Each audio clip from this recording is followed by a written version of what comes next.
তো আজকে আমি তোমাদের সাথে একটা অদ্ভুত একটা খাবার শেয়ার করব।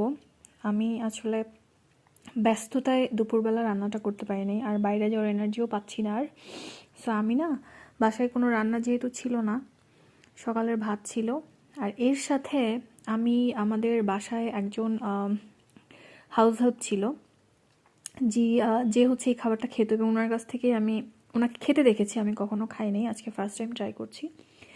আমার একটা চানাচুর খুব পছন্দের, সো সেই চানাচুরটা দিয়ে করলাম খাবারটা। এটা হচ্ছে ভাতের সাথে চানাচুর, পেঁয়াজ, এক কোয়া রসুন, ধনিয়া পাতা, আর আপনি যেরকম ঝাল খেতে পছন্দ করেন।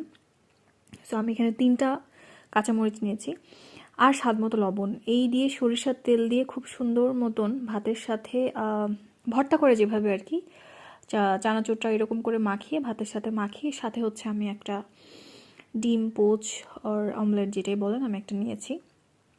সো এই খাবারটা আমি ওনাকে খেতে দেখতাম, উনি খুব মজা করে খেতেন। আমি কখনো ট্রাই করিনি, আজকে প্রথমবার ট্রাই করব। সো আপনাদের কারোর অঞ্চলে আসলে, কারোর ওখানে এভাবে করে কেউ খেয়েছে কিনা, দাদি নানি হয়তো দেখতে পারেন, আমাকে অবশ্যই জানাবেন। আর যদি খেয়ে থাকেন তাহলে এই খাবারের নাম কি এবং খাবারের টেস্ট কেমন লেগেছে আপনার কাছে, সেটা অবশ্যই জানাবেন। আমি অনেক এক্সাইটেড ট্রাই করার জন্য। দেখা যাক টেস্ট কেমন হয়। টাটা।